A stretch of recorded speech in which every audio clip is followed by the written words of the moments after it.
परमपिता परमात्मा और उनकी सभी पवित्र आत्माओं को नमस्कार।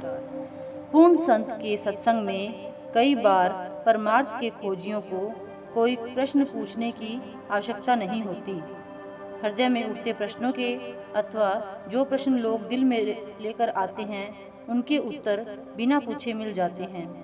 जब जब संत सतगुरु प्रकट होते हैं वे केवल नाम या सूरत शब्द योग की शिक्षा देते हैं और साफ साफ बता देते हैं कि परमात्मा बाहरी साधनों द्वारा ना किसी को मिला है और ना ही मिलेगा। वह घट के अंदर है, उसे वहीं खोजो। तुम्हारा घट या शरीर ही सच्चा हरि मंदिर है। मनुष्य का शरीर बहुत अद्भुत है, यह परमात्मा का घर है। इसके अंदर ही परमात्मा मिल सकता है। यदि आंतरिक आंख खुल जाए तो इस भेद का पता चल सकता है। जो काया को छोड़कर उसे और कहीं ढूंढते हैं वे मूर्ख हैं। वे हिरण की भांति कस्तूरी को बाहर झाड़ियों में ढूंढते फिरते हैं और भ्रमवश उजाड़ों में भटकते रहते हैं। योग सार में जैन मुनि योगींद्र चंद्राचार्य कहते हैं, आत्मा को 3 प्रकार का जान, परमात्मा, अंतरात्मा और बहिरात्मा। भ्रांति रहित होकर बहिरात्म तव छोड़ दे तथा अंतरात्मा होकर परमात्मा का ध्यान कर। जो कुछ ब्रह्मांड के अंदर है वे पिंड के अंदर भी है। उसकी खोज हमें अपने अंदर ही करनी चाहिए। हम अज्ञानवश बाहर ग्रंथों, पोथियों, नदियों, पहाड़ों और मनुष्यों के हाथों से बनाए गए मंदिर, मस्जिदों तथा अन्य स्थानों में उसकी तलाश करते हैं, पर वह नहीं मिलता। वह हमारे अंदर ही है, परंतु अंतर का मार्ग न मिलने के कारण हम भटक रहे हैं। यदि हमें घर के मार्ग का भेद मिल जाए तो हम अंतर में जाकर उसे पा सकते हैं, परंतु सच्चे गुरु के बिना हमें यह भेद नहीं मिल सकता और उसके निजी मार्गदर्शन के बिना हम काया के अंदर प्रवेश नहीं कर सकते। पूर्ण गुरु की शिक्षा यथार्थ और सत्य है, क्रियात्मक तथा व्यवहारिक विज्ञान है, केवल काल्पनिक या बौद्धिक विचार नहीं। गुरु जब भी उपदेश देते हैं बहुत विश्वास के साथ देते हैं। उनका उपदेश सुना सुनाया अथवा पढ़ा पढ़ाया नहीं होता, वह उनका निजी अनुभव होता है, जो अन्य धर्मों और देशों के संतों महात्माओं के अनुभवों से भिन्न नहीं होता। उनके आत्मिक अनुभव अन्य महात्माओं के अनुभवों से मिलते हैं। गुरु नानक साहिब सतगुरु की पहचान इस प्रकार बताते हैं, सुजान सतगुरु वह है जो हमें इसी घर या शरीर के अंदर हमारा सच्चा घर दिखा दे।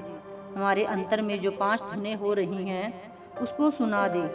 सब द्वीप, लोक, पाताल और खंड ब्रह्मांड आश्चर्यजनक हैं, क्योंकि इनके अंदर शब्द की रसीली धुनें धुनकारे दे रही हैं जो सच्चे परमात्मा से आ रही हैं। सब संतों की वाणियाँ यही कहती हैं कि जो सूरत को शब्द के साथ जोड़ दे वही सच्चा गुरु है। वह शिष्यों को किसी प्रकार के बाहरमुखी साधनों में नहीं उलझाता। वह केवल अंतर में प्रवेश करके शब्द की कमाई करने का आदेश देता है। पूरे गुरु के मिलने की यही निशानी है कि अंतर में अनहद शब्द सुनाई देने लगे। जो नाम से रमा हुआ है, शब्द में लीन है, वही सतगुरु है। वह कलयुग में जीवों को पार ले जाने वाला जहाज है। संत सतगुरु कभी कभी अपने आसपास कुछ ऐसी स्थिति बना रखते हैं जो सांसारिक लोगों को ठीक नहीं लगती। इसका केवल यही प्रयोजन होता है कि उनकी शोभा और महत्ता सुनकर जो दुनिया के पुजारी और माया के याचक उनके पास इकट्ठे हो जाते हैं वे मक्खियों की भांति उड़ जाएं और परमार्थियों का नुकसान ना हो। यह निंदा का सामान वे आप जुटा लेते हैं ताकि केवल सच्चे अधिकारी ही उनके पास आ सकें। उनके दर पर निंदा चौकीदार का काम करती है। संतों के प्रकट होने पर परमार्थ का प्रवाह चल पड़ता है। अतएव सच्चे खोजी चारों ओर से आकर उनके पास इकट्ठे हो जाते हैं। उनके उपदेश से सबको लाभ पहुंचता है। जो भी उनके पास सच्चे दिल से आता है, चाहे वह धर्मात्मा हो या पापी, उसकी आत्मिक तृप्ति हो जाती है। इसलिए यह देखने में आता है कि कई पापी, चोर और डाकू भी संतों की शरण में आ जाते हैं और उनसे आत्मिक लाभ पाकर धर्मात्मा बन जाते हैं। सतगुरु वे सच्चे धोबी हैं जो हमारे पापों के मैल को धो देते हैं। पूरे गुरु की कामना तो कई करते हैं, पर जिसके मस्तक पर दुर्लेख हो, केवल उसी को पूरा सतगुरु मिलता है।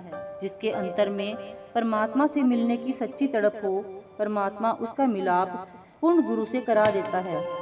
गुरु और शिष्य का संबंध बड़ा गहरा है, जिसकी तुलना नहीं की जा सकती। फिर भी संतों महात्माओं ने समझाने का प्रयत्न किया है, ताकि उस संबंध के बारे में हमें कुछ बोध हो सके। संसार के सब रिश्ते स्वार्थ और गरज से बंधे हुए हैं। गुरु का शिष्य के साथ रिश्ता पवित्र है, निस्वार्थ है, जिसकी तुलना हम एक हद तक माता और बच्चे के संबंध से कर सकते हैं। माता बेगरज प्यार के साथ बच्चे को छोटा सा बड़ा करती है, हर प्रकार से उसका ध्यान रखते हुए, अपने सुख की चिंता ना करते हुए उसकी संभाल करती है। इसी प्रकार शिष्य जब सतगुरु के घर जन्म लेता है, तब वह परमार्थ से निरा अनजान होता है। उसकी संपूर्ण बुद्धि एक प्रकार की मलिनता से भरी होती है, जिसमें वह दिन रात फंसा रहता है। मन और बुद्धि उसे बाहरी जगत में फैलाते हैं। गुरु मन और इंद्रियों को स्थिर करने का साधन प्रदान करते हैं तथा अपनी आंतरिक शक्ति द्वारा शिष्य के मन को एकाग्र करते हैं और उसकी बुद्धि को माया की मलिनता से मुक्त करते हैं। परमार्थ में तो मन व इंद्रियों का वश में होना और बुद्धि का स्थिर होना बहुत आवश्यक है। साथ ही गुरु अपनी मेहर भरी दृष्टि द्वारा आंतरिक स्थिरता प्रदान करके शिष्य को उस भाषा को बोलने और समझने योग्य बना देते हैं जो मूक भाषा है। गुरु को शिष्य की भलाई और उन्नति का हर समय ध्यान रहता है। वे यह यत्न करते हैं कि शिष्य सभी प्रकार से पवित्र व निर्मल रहे तथा उसके सारे अवगुण धुल जाएं। Thank you.